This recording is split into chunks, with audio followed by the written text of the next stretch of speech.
Thank you, Commissioner. I'll just following up a little bit with that, with Assemblywoman Lepardo, and talking about the communities, but also individuals wanting to age in place and issues around that.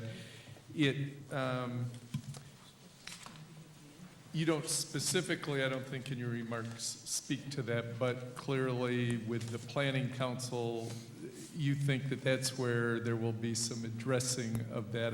I know that most families who have parents that get to an age where they have to make determinations, it's something that everybody ends up going through and trying to figure out how to manage that, how to meet the needs of the individual and their desires, how to meet the needs outside of that, what works for them. And sometimes you come into conflict with what the healthcare entity might feel. Someone has a fall, they want to go back home. People are questioning whether the spouse, the family, more of a less formal setup works.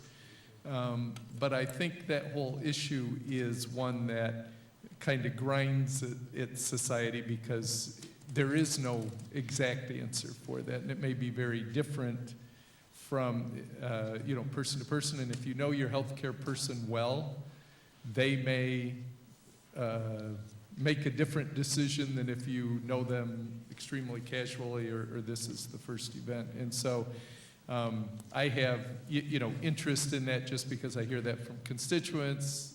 Again, most people go through it at some point in their lives.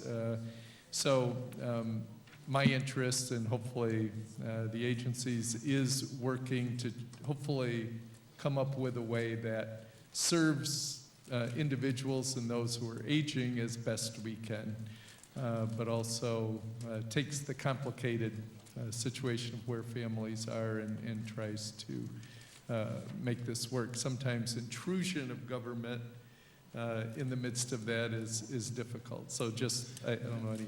No, I hear you, Assemblyman. I think you're hitting on a point that I think a lot of folks gloss over, and that this is really, really complicated personal stuff. Older people, a lot of times, this is not older people, this is all of us. We don't ask for help. We think we can go. Pull yourself up by your bootstraps. There's family dynamics that may not be the ones that we think of. There are very trying relationships. There may be nobody there. There are needs and complications. This is not easy stuff.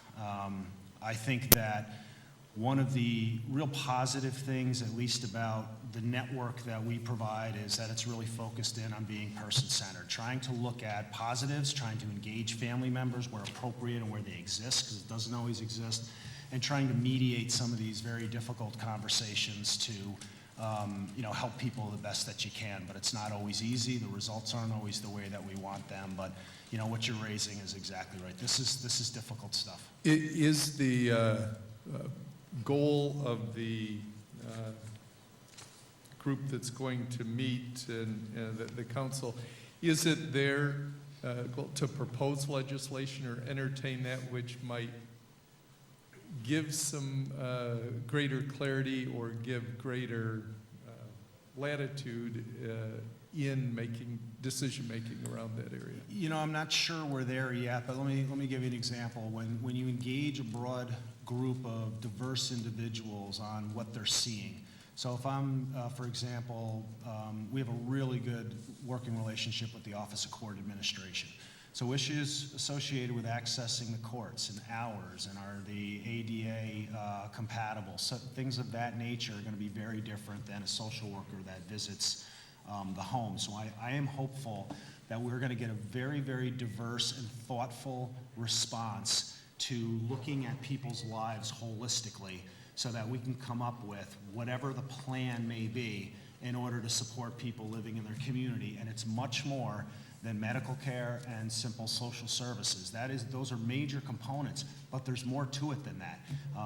There's a law enforcement perspective, there's a courts perspective, there's a legal perspective, there's a housing perspective, there's a transportation perspective, there's a family perspective.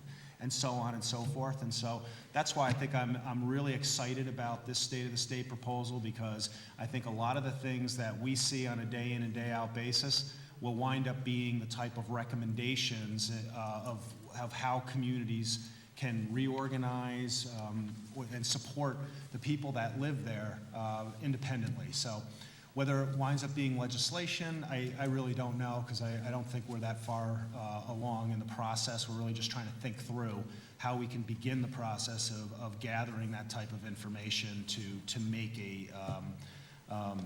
begin to evaluate what's out there and what needs to happen. Thank you.